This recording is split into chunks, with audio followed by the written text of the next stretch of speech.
نبی صلی اللہ علیہ وسلم کی صحیح حدیث ہے اس بارے میں، یا آپ صلی اللہ علیہ وسلم نے صحابہ کو پہلے حکم دیا تھا کہ جب تک ایک بچہ اپنی دودھ کی مدت مکمل نہ کر دے دوسرے کی ولادت وقتی طور پر روک لو، لیکن پھر آپ نے فرمایا کہ نہیں، ایسا نہیں کرو۔ سمجھ میں آ رہی ہے بات؟ اگر حمل ٹھہرتا ہے تو ٹھہرنے دو، اس سے پہلے بچے کو نقصان نہیں ہوگا، اس کے جتنا مقدر میں دودھ ہے وہ آرام سے پی لے گا، باقی کس پہ آ جائے گا؟ روٹی پہ آ جائے گا، ٹھیک ہے، روٹی کھائے گا۔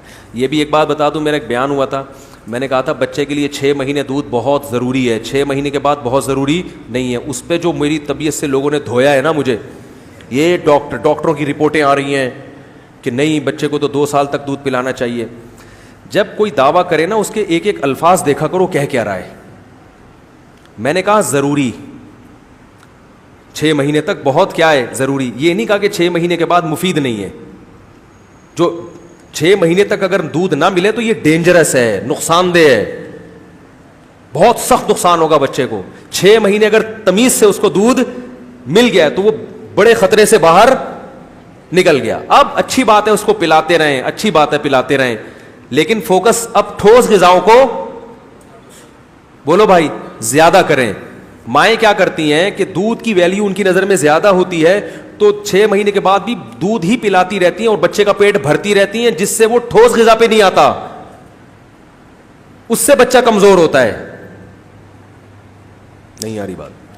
کیونکہ آپ کسی چائلڈ اسپیشلسٹ سے پوچھ لیں، وہ کہے گا کہ 6 مہینے کے بعد ٹھوس غذا بچے کے لیے ضروری ہے۔ سمجھ رہے ہو؟ تو اب ٹھوس غذا کے لیے ضروری ہے کہ دودھ اگر اس کو پلا رہے ہیں تو پلائیں، لیکن ٹھوس کی جگہ بھی باقی رکھیں۔ اب اتنا دودھ اگر اس کو پلاتے رہیں گے کہ اس کو بھوک ہی نہیں لگے گی تو پھر بچے کی گروتھ میں کیا ہوگی؟ کمی ہوگی۔ اور یہ ڈاکٹر ہی کی باتیں کر رہا ہوں، ایک چائلڈ اسپیشلسٹ نے مجھے بتایا، بہت بڑے چائلڈ اسپیشلسٹ تھے وہ۔ میرا بچہ بیمار تھا ایسے نا، وہ بھی تقریباً 1.5 سال کا تھا، دودھ اس کا چھڑا دیا تھا، بیمار رہنے لگا تھا، کیا مسئلہ تھا اس کے ساتھ۔ میں ڈاکٹر کے پاس لے گیا، میں نے کہا اس کی فیڈ تو ہو نہیں رہی اس کی۔ انہوں نے کہا کوئی مسئلہ نہیں ہے، روٹی کھلاؤ، روٹی ٹھیک ہے نا۔ پھر انہوں نے مجھے بتایا، انہوں نے کہا جب آدمی بڑا ہو جاتا ہے نا، یہ ایک عمر ہو جاتی ہے، تو دودھ سے زیادہ ویلیو کس کی ہے؟ ٹھوس غذاؤں کی۔ انہوں نے کہا آپ روٹی چھوڑ دو اور سارا دن دودھ پیتے رہو، کمزور ہو جاؤ گے، اور دودھ نہ پیو صرف روٹی کھاؤ تو کمزور نہیں ہوگے، اور دودھ بھی پی لو اور روٹی بھی کھا لو تو نور اللہ نور۔ کیا خیال ہے؟ لیکن فوکس پہلے کس کو کرنا ہے؟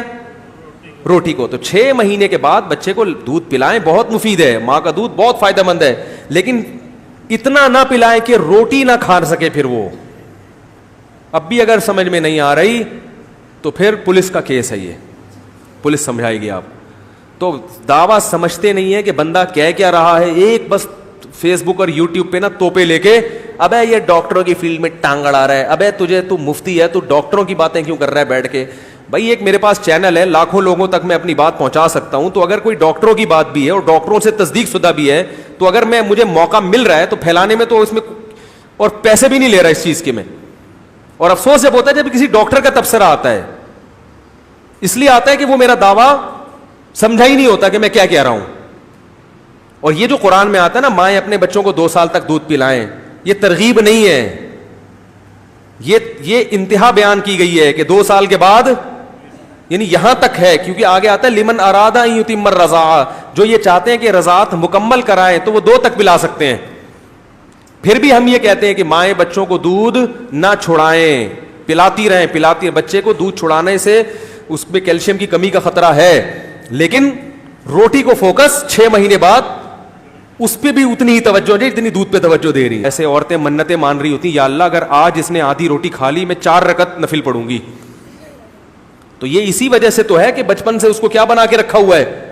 چھوئی موئی بنا کے رکھا ہوا ہے۔ اللہ تعالیٰ سمجھنے کی عمل کی توفیق عطا فرمائے۔